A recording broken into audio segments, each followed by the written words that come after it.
ആകാശവാണി. നമസ്കാരം. വാർത്തകൾ വായിക്കുന്നത് ഹരിഷ്ണ. പ്രധാന വാർത്തകൾ. ഇന്ത്യ ന്യൂസിലൻഡ് സ്വതന്ത്ര വ്യാപാര കരാർ യാഥാർത്ഥ്യമാകുന്നു. ചർച്ചകൾ വിജയകരമായി പൂർത്തിയാക്കി ഇരു രാജ്യങ്ങളും. കയറ്റുമതി മേഖലയ്ക്ക് കരാർ സഹായകമാകുമെന്ന് കേന്ദ്രമന്ത്രി Piyush Goyal. Financial fraud risk ഇൻഡിക്കേറ്ററിന്റെ സഹായത്തോടെ 6 മാസത്തിനുള്ളിൽ 660 കോടി രൂപയുടെ സൈബർ തട്ടിപ്പ് തടഞ്ഞതായി കേന്ദ്ര സർക്കാർ.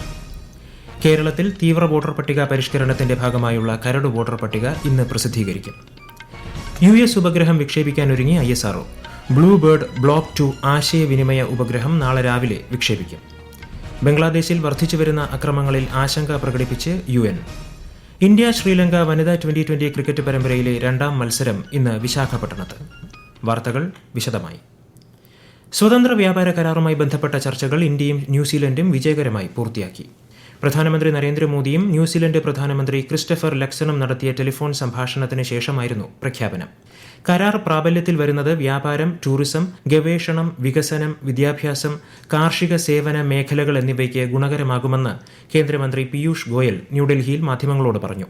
രാജ്യത്തെ കയറ്റുമതി മേഖലയ്ക്ക് കരാർ സഹായകമാകുമെന്നും അദ്ദേഹം അഭിപ്രായപ്പെട്ടു.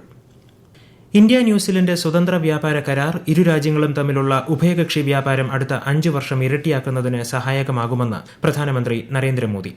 ഇരു രാജ്യങ്ങളും തമ്മിലുള്ള സഹകരണം പുതിയ തലങ്ങളിലേക്ക് ഉയർത്തുന്നതിന് കരാർ വഴിയൊരുക്കുമെന്ന് അദ്ദേഹം സമൂഹമാധ്യമത്തിൽ കുറിച്ചു. വിവിധ മേഖലകളിൽ ന്യൂസിലൻഡിൽ നിന്നുള്ള $20 ബില്യൺ നിക്ഷേപം സ്വാഗതം ചെയ്യുന്നതായും പ്രധാനമന്ത്രി പറഞ്ഞു. കായികം, വിദ്യാഭ്യാസം, സംസ്കാരം എന്നീ മേഖലകളിലെ പരസ്പര സഹകരണം കൂടുതൽ ശക്തിപ്പെടുത്തുമെന്നും പ്രധാനമന്ത്രി പറഞ്ഞു. വിദേശകാര്യമന്ത്രി S. ജയശങ്കർ ഇന്ന് ശ്രീലങ്ക സന്ദർശിക്കും. ശ്രീലങ്കൻ നേതൃത്വവുമായി അദ്ദേഹം കൂടിക്കാഴ്ച നടത്തും. ദിത്വ ചുഴലിക്കാറ്റ് നാശം വിതച്ച ശ്രീലങ്കയ്ക്കുള്ള ഇന്ത്യയുടെ ഓപ്പറേഷൻ സാഗർ ബന്ധു ദൌത്യത്തിന്റെ പശ്ചാത്തലത്തിലാണ് സന്ദർശനമെന്ന് വിദേശകാര്യ മന്ത്രാലയം അറിയിച്ചു. ഫിനാൻഷ്യൽ ഫ്രോഡ് റിസ്ക് ഇൻഡിക്കേറ്ററിന്റെ സഹായത്തോടെ 6 മാസത്തിനുള്ളിൽ 660 കോടി രൂപയുടെ സൈബർ തട്ടിപ്പ് തടഞ്ഞതായി കേന്ദ്ര സർക്കാർ.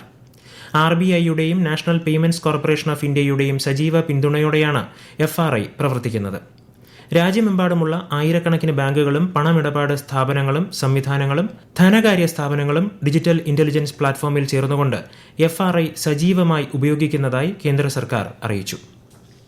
രാജ്യത്ത് ഈ വർഷം ഇതുവരെ 580 ലക്ഷത്തിലധികം ഹെക്ടർ ഭൂമിയിൽ റാബി വിളകൾ കൃഷി ചെയ്തതായി റിപ്പോർട്ട്. കഴിഞ്ഞ വർഷത്തെ അപേക്ഷിച്ച് ഏകദേശം 8 ലക്ഷം ഹെക്ടറിന്റെ വർധനയാണ് രേഖപ്പെടുത്തിയിരിക്കുന്നത്. ഈ മാസം 19 വരെയുള്ള റാബി വിളകളുടെ വ്യാപനം സംബന്ധിച്ച് കർഷക ക്ഷേമ മന്ത്രാലയം പുറത്തുവിട്ട റിപ്പോർട്ടിലാണ് പുരോഗതി പരാമർശിക്കുന്നത്. ഗോതമ്പ്, പയർവർഗ്ഗങ്ങൾ, നെല്ല് എന്നിവയിലാണ് പ്രധാനമായും വർധന. രാജ്യത്തെ ഇൻഫ്ലുവൻസ നിയന്ത്രണത്തിന് കേന്ദ്ര സംസ്ഥാന സർക്കാരുകൾ യോജിച്ച് പ്രവർത്തിക്കണമെന്ന് കേന്ദ്ര ആരോഗ്യമന്ത്രി JP നഡ്ഡ. ന്യൂഡൽഹിയിൽ നടക്കുന്ന 2 ദിവസത്തെ ചിന്തൻ ശിവിറിനെ ഓൺലൈനായി അഭിസംബോധന ചെയ്യുകയായിരുന്നു അദ്ദേഹം. രോഗപ്രതിരോധത്തിൽ മുന്നൊരുക്ക പ്രവർത്തനങ്ങൾക്കും ഏറെ പ്രാധാന്യമുണ്ടെന്ന് ശ്രീ JP നഡ്ഡ പറഞ്ഞു. കഴിഞ്ഞ 11 വർഷത്തിൽ രാജ്യത്തെ ആരോഗ്യരംഗം വലിയ മാറ്റങ്ങൾക്ക് സാക്ഷ്യം വഹിച്ചതായി കേന്ദ്ര ആരോഗ്യ കുടുംബക്ഷേമ സഹമന്ത്രി അനുപ്രിയ പട്ടേൽ. ന്യൂഡൽഹിയിലെ വർദ്ധമാൻ മഹാവീർ മെഡിക്കൽ കോളേജ്, സഫ്ദർജംഗ് ആശുപത്രി എന്നിവിടങ്ങളിലെ 7ാമത് ബിരുദദാന ചടങ്ങിൽ സംസാരിക്കുകയായിരുന്നു മന്ത്രി.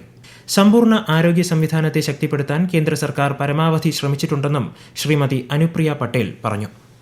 Government has made its best efforts to strengthen the entire pyramid of healthcare, primary, secondary, tertiary, because we want 3 guarantees to our citizens. Healthcare should be accessible for all, healthcare should be affordable for all, and healthcare should be quality healthcare for all. രാജ്യത്തെ 8 പ്രധാന വ്യവസായങ്ങളുടെ സംയുക്ത സൂചികയിൽ ഈ വർഷം 1.8% വർധന രേഖപ്പെടുത്തിയതായി കേന്ദ്ര സർക്കാർ.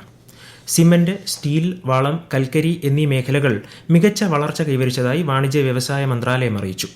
Cement 14.5%, steel 6.1%, വളം 5.6%, കൽക്കരി 2.1% വർധന രേഖപ്പെടുത്തി. അതേസമയം അസംസ്കൃത എണ്ണ ഉൽപ്പാദനം 3.2%, പ്രകൃതിവാതക ഉൽപ്പാദനം 2.5% കുറഞ്ഞതായും കേന്ദ്ര സർക്കാർ അറിയിച്ചു.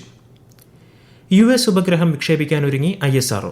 യുഎസിന്റെ AST space mobile blue bird block 2 ആശയവിനിമയ ഉപഗ്രഹം നാളെ രാവിലെ 8:54 LVM-3 M6 റോക്കറ്റിൽ വിക്ഷേപിക്കും. ലോ എർത്ത് ഭ്രമണപഥത്തിലെ ഏറ്റവും വലിയ വാണിജ്യ ആശയവിനിമയ ഉപഗ്രഹവും ഇന്ത്യയിൽ നിന്ന് LVM-3യിലൂടെ വിക്ഷേപിച്ച ഏറ്റവും ഭാരമേറിയ പേലോഡുമായിരിക്കും ബ്ലൂ ബേർഡ് ബ്ലോക്ക് 2. ആഗോളതലത്തിൽ ഉപഗ്രഹത്തിലൂടെ നേരിട്ടുള്ള 4G, 5G കണക്ടിവിറ്റി ലഭ്യമാക്കുകയാണ് ദൌത്യത്തിന്റെ ലക്ഷ്യം. പ്രധാനമന്ത്രി നരേന്ദ്രമോദി ആകാശവാണിയിലൂടെ ജനങ്ങളുമായി ആശയങ്ങൾ പങ്കുവയ്ക്കുന്ന പ്രതിമാസ പ്രഭാഷണ പരിപാടി മൻ കി ബാത്ത് ഈ മാസം 28-ന് രാവിലെ 11 മണിക്ക്. പരിപാടിയുടെ 129-ാം പതിപ്പാണിത്. മൻ കി ബാത്തിലേക്കുള്ള ആശയങ്ങളും അഭിപ്രായങ്ങളും MyGov, നമോ ആപ്പ് എന്നിവയിലൂടെയോ 1800-117800 എന്ന ടോൾ ഫ്രീ നമ്പറിലൂടെയോ ഈ മാസം 26 വരെ അറിയിക്കാം. ബീഹാർ മുഖ്യമന്ത്രി നിതീഷ് കുമാർ പ്രധാനമന്ത്രി ശ്രീ നരേന്ദ്രമോദിയുമായി ന്യൂഡൽഹിയിൽ കൂടിക്കാഴ്ച നടത്തി. ബീഹാർ ഉപമുഖ്യമന്ത്രി സാമ്രാട്ട് ചൌധരി, കേന്ദ്രമന്ത്രി രാജീവ് രഞ്ജൻ സിംഗ് എന്നിവരും അദ്ദേഹത്തോടൊപ്പം ഉണ്ടായിരുന്നു. കേന്ദ്ര ആഭ്യന്തരമന്ത്രി അമിത്ഷായെയും ശ്രീ നിതീഷ് കുമാർ സന്ദർശിച്ചു. ഈ വാർത്തകൾ ആകാശവാണിയിൽ നിന്ന്. ആകാശവാണി വാർത്തകളും വാർത്താ അധിഷ്ഠിത പരിപാടികളും All India Radio News Thiruvananthapuram YouTube ചാനലിലും All India Radio News Thiruvananthapuram Facebook പേജിലും AIR News _ ഇൻസ്റ്റഗ്രാം അക്കൌണ്ടിലും @AIR News _ TVM X ഹാൻഡിലും ലഭ്യമാണ്. കേരളത്തിൽ തീവ്ര വോട്ടർ പട്ടിക പരിഷ്കരണത്തിന്റെ ഭാഗമായുള്ള കരട് വോട്ടർ പട്ടിക ഇന്ന് പ്രസിദ്ധീകരിക്കും. കൂടുതൽ വിവരങ്ങളുമായി ആകാശവാണി ലേഖകൻ സ്മിതി M. പള്ളുരുത്തി. ഡിസംബർ 18 വരെ ലഭിച്ച എന്യൂമറേഷൻ ഫോമുകളിൽ ഉള്ളവരെയാണ് ഇന്ന് പ്രസിദ്ധീകരിക്കുന്ന കരട് വോട്ടർ പട്ടികയിൽ ഉൾപ്പെടുത്തുന്നത്. ഇതിന്മേലുള്ള പരാതികളും പേര് ഉൾപ്പെടുത്താനുള്ള അവകാശവാദങ്ങളും ഇന്നു മുതൽ ജനുവരി 22 വരെ സമർപ്പിക്കാം. നോട്ടീസ് നൽകലും ഹിയറിംഗും ഇന്നു മുതൽ ആരംഭിക്കും. തങ്ങളുടെ പേര് കരട് പട്ടികയിൽ ഉൾപ്പെട്ടിട്ടുണ്ടോ എന്ന് എല്ലാ വോട്ടർമാരും പരിശോധിക്കണമെന്ന് മുഖ്യ തെരഞ്ഞെടുപ്പ് ഓഫീസർ അഭ്യർത്ഥിച്ചിട്ടുണ്ട്. SIR സംബന്ധിച്ച വിവരങ്ങൾ അറിയാനായി 1950 എന്ന ടോൾ ഫ്രീ നമ്പറിൽ വിളിക്കാം. voters.eci.gov.in എന്ന വെബ്സൈറ്റിലും വിവരങ്ങൾ ലഭിക്കും. കേരളത്തിനു പുറമെ ഛത്തീസ്ഗഡ്, മധ്യപ്രദേശ്, ആൻഡമാൻ നിക്കോബാർ എന്നിവിടങ്ങളിലും കരട് പട്ടിക ഇന്ന് പ്രസിദ്ധീകരിക്കും. ഇന്ത്യ ശ്രീലങ്ക വനിതാ 2020 ക്രിക്കറ്റ് പരമ്പരയിലെ രണ്ടാം മത്സരം ഇന്ന് വിശാഖപട്ടണത്ത് നടക്കും. വൈകുന്നേരം 7-നാണ് മത്സരം. 5 മത്സരങ്ങളുള്ള പരമ്പരയിൽ ആദ്യ മത്സരത്തിൽ ഇന്ത്യ ശ്രീലങ്കയെ 8 വിക്കറ്റിന് പരാജയപ്പെടുത്തിയിരുന്നു. അവസാന 3 മത്സരം തിരുവനന്തപുരത്താണ് നടക്കുന്നത്. ബംഗ്ലാദേശിൽ വർദ്ധിച്ചുവരുന്ന അക്രമങ്ങളിൽ ആശങ്ക പ്രകടിപ്പിച്ച് UN secretary general Antonio Guterres. എല്ലാ ന്യൂനപക്ഷങ്ങളും സുരക്ഷിതരായിരിക്കണമെന്ന് അദ്ദേഹം പറഞ്ഞു. മുഹമ്മദ് യൂനുസിന്റെ നേതൃത്വത്തിലുള്ള സർക്കാർ ഇതിനായി പ്രവർത്തിക്കുമെന്ന് അദ്ദേഹം ആത്മവിശ്വാസം പ്രകടിപ്പിച്ചു. അതേസമയം വീസ നൽകുന്നതുൾപ്പെടെയുള്ള എല്ലാ കോൺസുലാർ സേവനങ്ങളും ഇനിയൊരറിയിപ്പുണ്ടാകുന്നതുവരെ താൽക്കാലികമായി നിർത്തിവച്ചതായി ന്യൂഡൽഹിയിലെ ബംഗ്ലാദേശ് ഹൈക്കമ്മീഷൻ അറിയിച്ചു. പുതുച്ചേരിയിൽ വ്യാജമരുന്ന് നിർമ്മാണത്തിനെതിരെയുള്ള അന്വേഷണം കേന്ദ്ര ഏജൻസികൾക്ക് കൈമാറണമെന്ന് ശുപാർശ ചെയ്ത് ലഫ്റ്റനന്റ് ഗവർണർ K. കൈലാസനാഥൻ. CBCID-യുടെ കണ്ടെത്തലുകളുടെ അടിസ്ഥാനത്തിൽ CBI, ദേശീയ അന്വേഷണ ഏജൻസി തുടങ്ങിയവയ്ക്ക് അന്വേഷണം കൈമാറണമെന്നാണ് ശുപാർശ.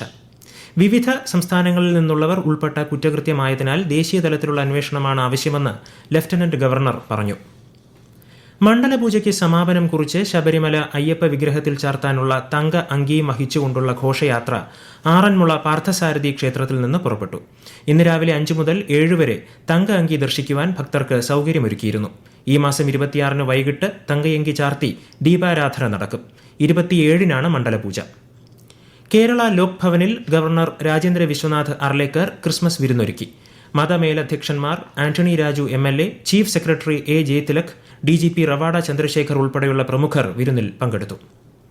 റബ്ബർ പാലിൽ നിന്ന് പരിസ്ഥിതി സൗഹൃദ പെയിന്റ് നിർമ്മാണ സാങ്കേതിക വിദ്യയുമായി കോട്ടയം പുതുപ്പള്ളി ഇന്ത്യൻ റബ്ബർ ഗവേഷണ കേന്ദ്രം. ഔദ്യോഗിക ഉദ്ഘാടനം മന്ത്രി VN വാസവൻ ഇന്ന് കോട്ടയത്ത് നിർവഹിക്കും. പുതുപ്പള്ളി ഇന്ത്യൻ റബ്ബർ ഗവേഷണ കേന്ദ്രത്തിൽ നടക്കുന്ന ചടങ്ങിൽ പെയിന്റ് നിർമ്മാണത്തിന്റെ സാങ്കേതിക വിദ്യയും മന്ത്രി കൈമാറും.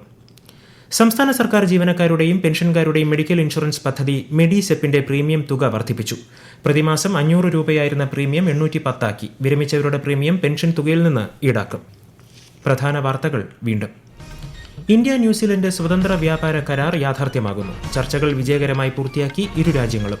കയറ്റുമതി മേഖലയ്ക്ക് കരാർ സഹായകമാകുമെന്ന് കേന്ദ്രമന്ത്രി Piyush Goyal. Financial fraud risk ഇൻഡിക്കേറ്ററിന്റെ സഹായത്തോടെ 6 മാസത്തിനുള്ളിൽ 660 കോടി രൂപയുടെ സൈബർ തട്ടിപ്പ് തടഞ്ഞതായി കേന്ദ്ര സർക്കാർ. കേരളത്തിൽ തീവ്ര വോട്ടർ പട്ടിക പരിഷ്കരണത്തിന്റെ ഭാഗമായുള്ള കരട് വോട്ടർ പട്ടിക ഇന്ന് പ്രസിദ്ധീകരിക്കും. US ഉപഗ്രഹം വിക്ഷേപിക്കാനൊരുങ്ങി ISRO. ബ്ലൂ ബേർഡ് ബ്ലോക്ക് 2 ആശയവിനിമയ ഉപഗ്രഹം നാളെ രാവിലെ വിക്ഷേപിക്കും. ബംഗ്ലാദേശിൽ വർദ്ധിച്ചുവരുന്ന അക്രമങ്ങളിൽ ആശങ്ക പ്രകടിപ്പിച്ച് UN. ഇന്ത്യ ശ്രീലങ്ക വനിതാ 2020 ക്രിക്കറ്റ് പരമ്പരയിലെ രണ്ടാം മത്സരം ഇന്ന് വിശാഖപട്ടണത്ത്. വാർത്തകൾ കഴിഞ്ഞു. അടുത്ത വാർത്താ പ്രക്ഷേപണം 11 മണിക്ക്.